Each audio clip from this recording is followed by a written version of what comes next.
Pelicans fall to the Timberwolves 110-96. They're just completely blown out at home, and that means it's got to be time for a change, right? They've got to do something different. Please? They're 3-16. Let's talk about it in the Tuesday edition of Locked On Pelicans. Let's go.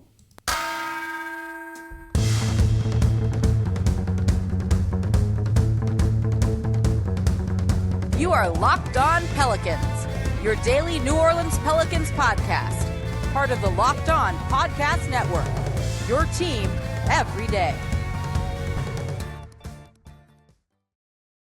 Welcome to another edition of Locked On Pelicans, the daily podcast covering your favorite team, the New Orleans Pelicans and NBA, part of the Locked On Podcast Network, your team every day, available wherever you get your podcasts and available on YouTube. I'm your host, Pelicans Insider Credential member of the media, Jake Madison, at NolaJake on Twitter. Here with y'all on this Tuesday, day after the Pelicans get whipped at home 110-96. We're going to talk about this game, but in the context of a larger question that I want to ask you all.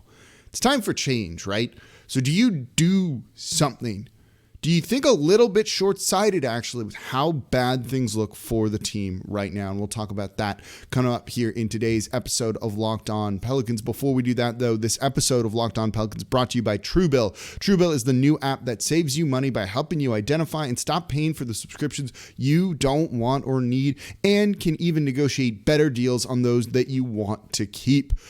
And don't forget, make sure Locked On Pelicans is your first listen every single day. We're free and available 5 days a week on all platforms. No paywall, anything like that. Just free Pelicans talk 5 days a week. And it's tough to talk about the Pelicans right now after a 110-96 loss to the Minnesota Timberwolves. This was a rough game, and it's got to be time for a change. You know, look, I'm going to preface this by saying, yeah, there's injuries, right? Brandon Ingram clearly still looks not himself and injured to a certain degree. No Zion Williamson at all this year. You had no Devontae Graham in this one whatsoever, right? But so you haven't seen a complete team this year. But this isn't working. This was a game that you could have won, right? You've beaten this team before. One of the 3 wins that this team has. And you got rocked. The Timberwolves were up as many as 26 in this game. There's just no excuse. I'm not saying they needed to win this one, but to maybe not get blown out would have been a good thing. And nearly everything we saw in this game was pathetic. You know, they started Garrett Temple and Tomas Satoransky and immediately went down by 11. Garrett Temple Kira Lewis Jr. came in. So did Herb Jones, and to a lesser extent, Nickeil Alexander-Walker, and they started to turn things around, and the Pelicans were actually leading after 1 because of those guys off of the bench. Why were you starting Sato and Temple? That's the question I have, right? And then it leads to another question of what was the process in the decision-making that led to that, right? You know, remember last year we heard reports that came from Griff himself that he leaked to the media, right? That he was saying that he wanted Stan Van Gundy to start Kira Lewis Jr. and Nickeil Alexander-Walker. You've had Kira, who's had a good 2 games in a row. So why wasn't he starting, right? If Griff wanted him to start last year and then Griff fired Stan Van Gundy in part because of his refusal to play these young guys and instead playing Eric Bledsoe, and he hired Willie Green knowing that Willie Green would take some directions from him when it came to the lineups and all of that, right? Like that was a criteria of his.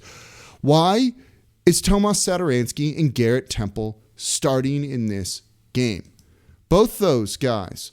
You had Garrett Temple in 14 minutes of action, minus 26.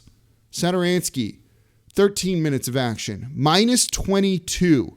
Kira Lewis Jr. in 32 minutes, plus 2. Herb Jones in 30 minutes of action, 31 minutes of action, plus 1. You had Nickeil in 27 minutes of action, and I didn't think he was great tonight. A net 0. Why put yourself basically starting the game off with one hand tied behind your back? And that goes to the coaches and the front office who have a hand in this. Why were those 2 guys starting? Was it Griff trying to justify the Lonzo Ball deal? It's starting to feel like that at this point because they gave you and have given you virtually nothing. I don't get it. And what about Herb, right? Like, he's good, And then you look at the effort from these guys. To say it was lacking would be kind. They just straight up did not give a shit, other than maybe Josh Hart. And that is inexcusable. Midway through the third quarter, the team just stopped defending. It was Matador defense, right? You're waving the thing in front of the bull and you pull it away and just let them run right past you. They didn't try and stop anyone from getting into the lane. And Minnesota just had a field day with the easiest shots that you could do. These guys are getting paid NBA paychecks. You need to go out and give a damn. And then offensively, they were just stagnant. No one was moving. No one was doing anything to make things easier for each other. And after the game, you heard Willie Green just go off on them, Says the team didn't come in with the right mentality to compete. Now, he tried to put the blame on himself, I think trying not to fall into what his predecessor, Stan Van Gundy, did of throwing the players under the bus. But this is on everyone, right? It's not just on one person. This is terrible from what you're seeing from the team right now. And it's going to beg a question that we're going to talk about later on of, when Zion comes back, how much is he going to fix? Because when you look at this is bad. Devontae Graham wasn't going to change anything in this game. I don't even know if Zion would have changed much other than the final score made it a little bit closer. But this team is bad. They shot in this game 6 for 32, under 20%. What's going to change? Where is that going to change this season, right? It's not. Not when Zion's out there. They're getting clean looks. They're just bricking them because they're not a good three-point shooting team. So what's Zion going to change? So that's going to lead to the next two segments and what I want to talk about in today's show. Let's not focus on this Timberwolves game because whatever. So something has to change, which maybe means it's time to almost do some sort of I don't want to quite call it a panic trade, but it's still kind of a panic trade. So who would you trade for? Why would you want to do something like this? We'll talk about in the next segment. Then in the third of maybe why you don't do that and maybe why you've got to kind of just stay the course, know that this is going to suck, take your lumps, and then just kind of hope things get a little bit better in the future. We'll talk about all of that coming up here in today's episode of Locked On Pelicans. But before we do that, today's episode of Locked On Pelicans is brought to you by Shopify. I love how Shopify has the tools and resources that make it easy for any business to succeed, from down the street to around the globe. Shopify powers over 1.7 million businesses from first sale to full scale, reaching customers online and across social networks with an ever-growing suite of channel integrations and apps, including Facebook, Instagram, TikTok, Pinterest, and more.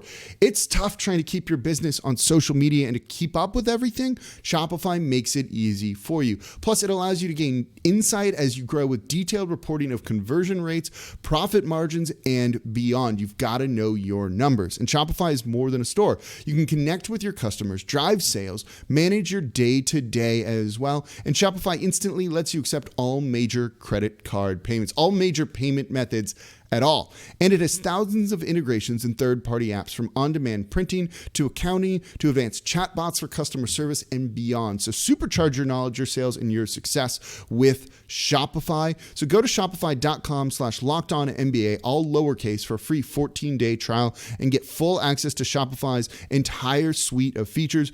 Grow your business with Shopify today. Go to shopify.com/lockedonnba right now. Shopify.com/lockedonnba. All right, thank you for making Locked On Pelicans your first listen every single day. We are free and available on all platforms 5 days a week, breaking down everything you want to know about this team.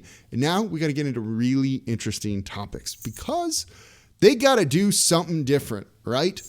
You've got to try and make some sort of change because this is not working. Shouldn't be acceptable. The Pelicans need to be better than 3-16, and they're not, and they look bad. Bottom 5 on offense, bottom 5 on defense. You got to do something at this point. So if they feel like they really need to make a change, what can they do? There's one name that really jumps out.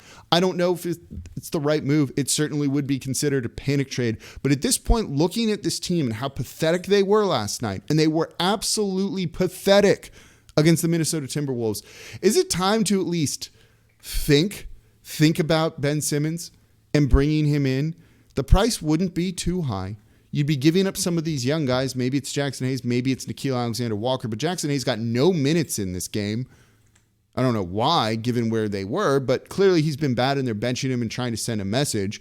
Nickeil hasn't really been good at all. Doesn't look like he's grown much over his 3 years in the league. Why not toss in some of those picks that you have left there? It's not like there's a ton of them. So I don't know if you can swing for a bigger name and maybe a better player than now when it comes to Ben Simmons with some of the assets that the team has. Does he fit with Zion? Probably not. But look, they just shot under 20% from three. Could the lack of shooting get any worse? I don't know. So are you desperate enough to start thinking about that?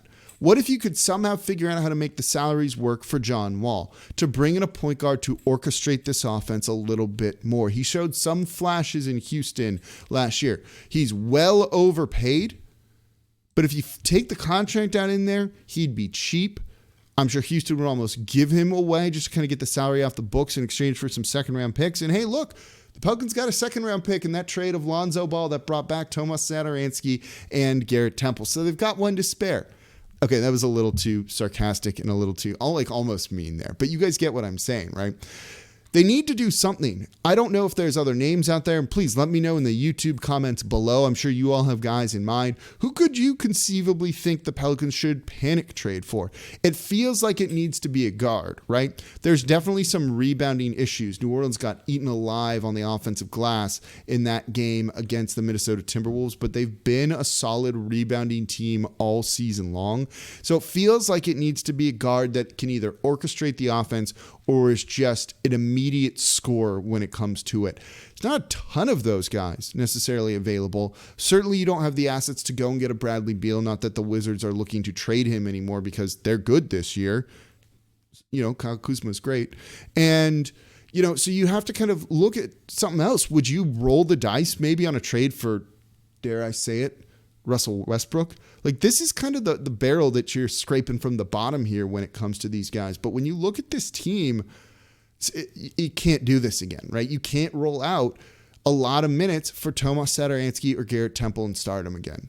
I don't know how much longer we can keep looking at a guy like Nickeil Alexander-Walker and be like, oh, he's finally turning the corner, only for him then to go out and have like a 3 for 15 night.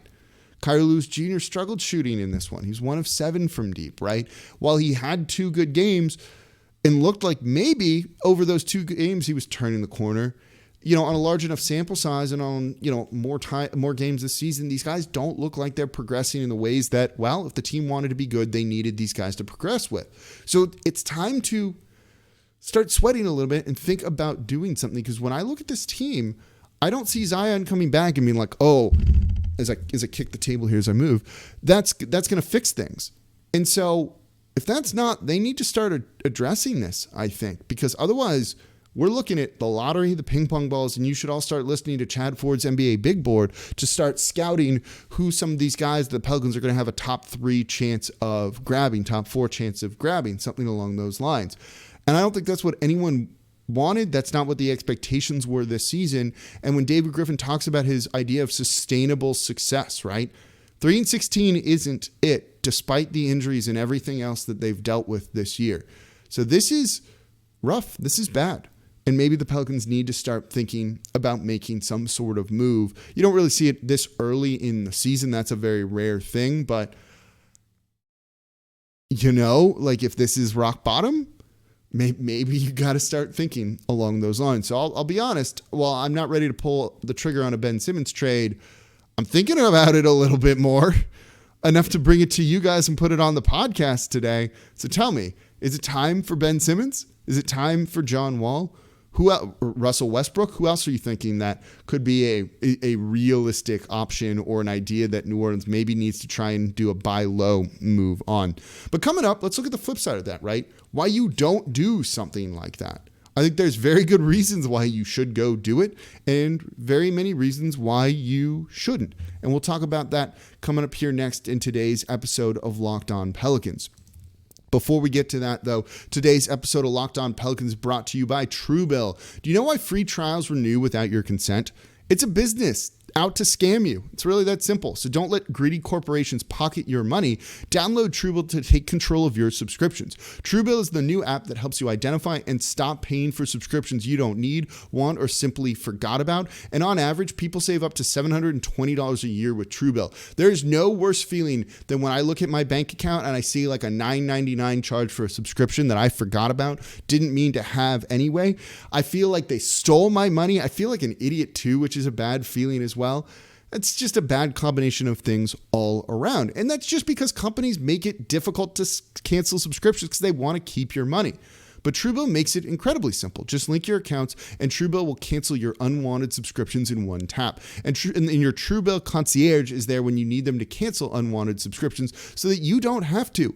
Don't feel like your money is being stolen from you anymore. And TrueBill has over 2 million users and has helped save them over $100 million. So don't fall for subscription scams. Start canceling today at TrueBill.com/LockedOnNBA. Right now, TrueBill.com/LockedOnNBA. It could save you thousands a year. That is TrueBill.com/LockedOnNBA. Today's episode of Locked On Pelicans is also brought to you by RockAuto.com. So many cars out there, right? And if you want to fix it yourself, you want to save some money by going to rockauto.com and having selection for your parts, which means you can shop the prices that you want. You go to an auto parts chain store, they're going to have one of whatever it is you're looking for, and it may not fit your car perfectly. I've run into that issue, and I work on my cars myself. But sometimes you just need something, right? But that's going to break. It's going to not work. You don't want to run into a situation like that. So go to rockauto.com where you're going to save a ton of money. Do not choose to spend 30, 50, even 100% more for the same parts from a chain store or a car dealership. Honda Odyssey fuel pump $353 from a chain store, $216 from rockauto.com. Ordered a new air conditioning condenser for an older car that I have. It's $350 elsewhere. It was like $180 at rockauto.com. Significantly cheaper, right? So rockauto.com is a family business serving do-it-yourselfers for over 20 years, and the prices are always reliably low for every single customer. And they have everything you could need. Brake parts, tail lamp, motor oil, new carpet, whatever it is you might be looking for, they have. They're also going to have a selection for you. You're going to have options. You want performance parts? You can get those. You want the economy part that's just going to keep your car on the road and getting around town? They have that too. So whatever your budget is, rockauto.com is going to be able to find a part for you. So go explore their easy to use website today to find the solution to your auto parts needs. Go to rockauto.com right now to see all the parts available for your car or truck with their super easy to use website. Right, Locked On in their How Did You Hear About Us box so they know we sent you. Amazing selection, reliably low prices, all the parts your car will ever need. Visit rockauto.com. All right, thank you for making Locked On Pelicans your first listen every single day. We are free and available 5 days a week on all platforms. No paywall or anything like that. And for your second listen, go check out Locked On Saints for everything black and gold. Host Ross Jackson making sense of what's going on with that offense too. The offenses in New Orleans not looking too good. All right, so we're talking about the Pelicans, just very disappointing loss to the Minnesota Timberwolves. And then they got to do something, right? You can't just keep doing what they're doing. So do you panic trade? Do you make a move for Ben Simmons? Fit's not quite there, but maybe it stabilizes you somewhat in the meantime and at least makes you competitive enough this season. But look, those type of moves are kind of short-sighted, and you're still playing the long game here in New Orleans, right? Zion's still going to be under contract next year. There's still it's still more likely he signs an extension than not, right, on that rookie scale deal to some capacity. So he's probably here for at least 2 more years, 3 more years, 4, 5, 6, 7 potentially before he kind of gains the leverage that Anthony Davis had when he forced his way out. The same thing for Chris Paul as well. So in theory, you have some time. And that means you almost need to kind of punt on the season, take the bruises, take the hits that will come with something like that. But it's the right move maybe in the long term. Don't trade away the other first-round picks that you have from the Drew Holiday deal, from the Anthony Davis trade, just for someone that's not either a superstar or someone that's going to fit, right? If Ben Simmons isn't going to have that three-point shot, same for Russell Westbrook too. John Wall's actually gotten a little bit better. But that's probably a very short-sighted move that clogs your salary cap, which is very clean for New Orleans going forward. Not that they're going to spend that money in free agency, right? Saw that this offseason. But you still at least want to have more flexibility than not flexibility. And by making one of those trades, you really kill a lot of that. And it doesn't allow you to kind of tinker around the edges or anything. And then you're really relying on still a top heavy roster. You're not able to necessarily fortify with depth in free agency and things like that. So there's reasons to not go about that, right? You also maybe need to start thinking a little bit past Zion Williamson, that if things keep going south with him, and maybe we'll see him on the court somewhat soon, maybe if you can get in this draft, which I haven't done a ton of research on it. Again, I've listened to Chad Ford's NBA Big Board. I read what he puts out, and I listen to our own draft experts, Raphael Barlow and Mavs Draft, and they seem to think this is a pretty solid draft, and you have a very good chance of getting an all-star level player in the top 3, top 5. I think that could be a good option for New Orleans to go. Again, more guys on cheap deals that become good. You've got Brandon Ingram under contract. In theory, Zion under contract. If you can find your third guy through the draft rather than the trade market, I think that's a very big benefit for New Orleans. And the way things are going, even if they swing for a trade, say for Ben Simmons or someone like that, the likelihood of them getting into the playoffs still, I think, is kind of slim, right, when we look at it. So play the long game. Don't be dumb, and don't trade away future assets that could make you even more competitive should you land a game-changing draft pick in this upcoming draft. And then if you don't, then maybe you kind of push your chips in and you go after another big-name player that's better than the names that I've mentioned so far. So there's still options for New Orleans. So despite how much everything sucks right now, and it does, and look, the Pelicans realize that. They've brought back their season ticket reps for people in the balcony after getting rid of those, thinking that it was on easy streak when it came to tickets, and they realized that is not the case. So they're trying to kind of work now more for your business again. And look, they have to know fans are going to be upset. It probably means you need to drop season ticket prices by a little bit, or at least not raise them again going into this offseason. So by playing this long game, it's costing them more money. But that still might be what's in the best interest of the team long term when it comes to putting guys out there on the court. So maybe it's better to take those hits now, get it over with, knowing that at least you can kind of make the future brighter again if things, ping pong balls, go your way. So let me know in the comments on YouTube. Are you pro? We can call it a panic trade, but you guys get what I'm saying. Are you pro making a move right now, cashing in some of the assets that the team has? Or is it, let's start thinking about the draft? Jake, you need to start doing some scouting. You need to start doing scouting reports, some mock drafts, things like that here on the show. Let me know in the YouTube comments. Are you pro making a trade, the short term, or are you prioritizing the long term and thinking a couple years down the road? Because the Pelicans are kind of at that point where they need to make a decision on that, I think, very, very soon. So there you go. Thank you all very much for listening to Locked On Pelicans today, despite the rough loss. Still a whole lot to talk about when it comes to this team. We also need to look at Brandon Ingram. We'll talk a little bit more about him tomorrow. He doesn't look quite right. Let's break it all down. And now go listen to the Locked On Bets podcast, your daily one-stop shop for all your gambling needs. Locked On Bets, hosted by your boy Q, with expert analysis and insight from Lee Sterling. They are on fire. You're leaving money on the table by not listening to Locked On Bets. As always, I'm your host, Jake Madison, at NOLA Jake on Twitter, and I'll be back with you all tomorrow.